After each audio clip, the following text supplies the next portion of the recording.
Now, are there any questions regarding the recommendation contained in the petition from the Probation Department? There are a number of objections, as I'm sure the court realizes.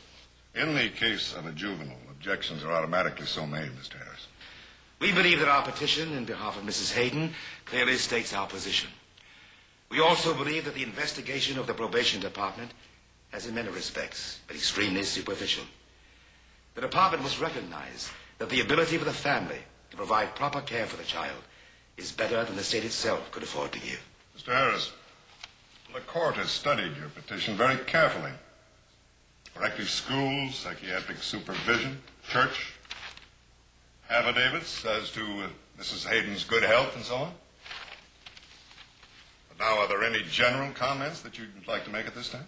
Only one. This is an unfortunate girl who, more than anything, needs love. She won't find it inside an institution. Mrs. Hayden is the only one who can provide that love. Mrs. Hayden is the only one who could never provide it. She doesn't have any love in her. Valerie. I grew up in that loving home which Mr. Harris described so warmly in his petition. Every word in that petition is a lie. How do you dare to malign me? I'm a product of that same home you're trying to put my daughter in.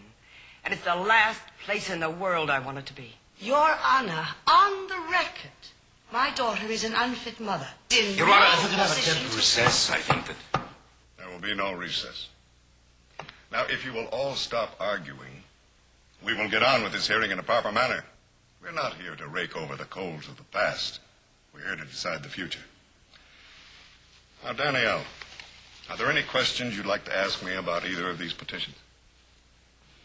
No, sir.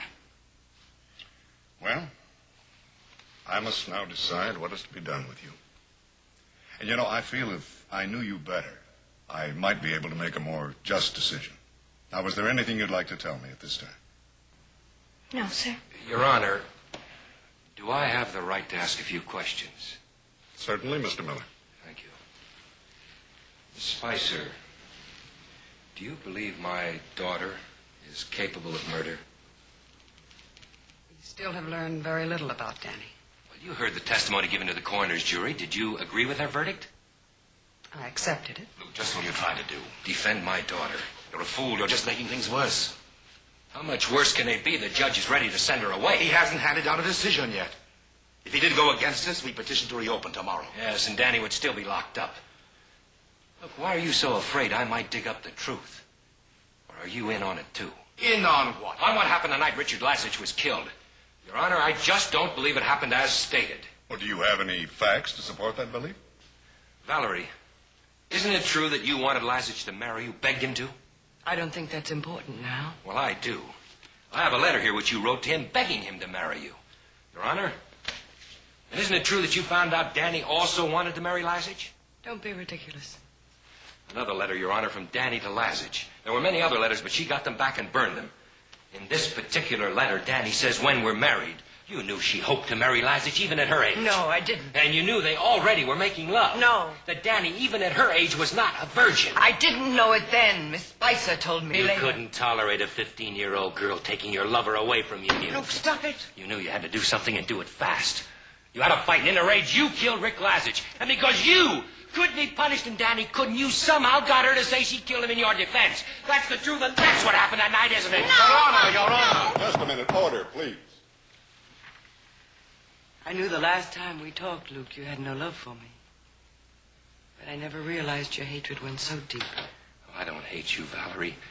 I'm only concerned with Danny now, not you or me. Everybody around here seems to be hiding something. I want to bring it out in the open. All right. Let's bring it out into the open, all of it. Valerie, you don't have to answer anything for the man. I'm not doing it for this man. I'm doing it for my daughter. Mother, don't, please. I couldn't stand it. You'll have to stand it, baby. We all will.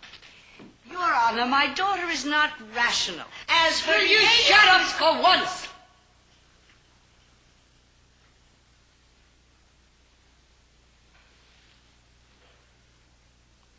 It's already been decided that I'm an unfit mother, an ungrateful daughter, and an irresponsible wife. According to the law and the newspapers, I can never have Danny again. So anything I'm going to say will not be for a selfish purpose. And you should never have Danny either. Strangely enough, the only one who should have her is her father. He's the only normal one here. And he loves her enough to make us all suffer proving it. I made a mistake marrying him. And a bigger mistake divorcing him. But Luke never belonged in our world, and maybe the best thing I ever did for him was to drive him out of it. But we're all paying for it now.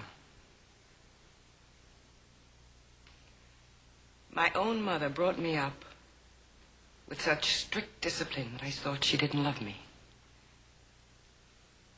I brought Danny up with such a lack of discipline that she thought the same thing about me. She felt that I'd taken her father away from her and given her only toys and a television set in return. So one day she decided to take something away from me. Something I wanted very much. Rick Lazich. He wasn't worth having. But he became our battlefield. Danny tried to seduce him.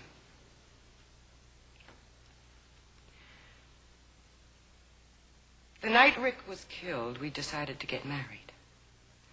And we were in the studio. And we called Danny in and told her. She thought I was taking away one more thing she loved. And she went wild. She picked up a sculptor's chisel. And then Rick stepped in front of me and got what I should have gotten. Because Danny was trying to kill me. That's what happened that night, Luke. I hope you're satisfied.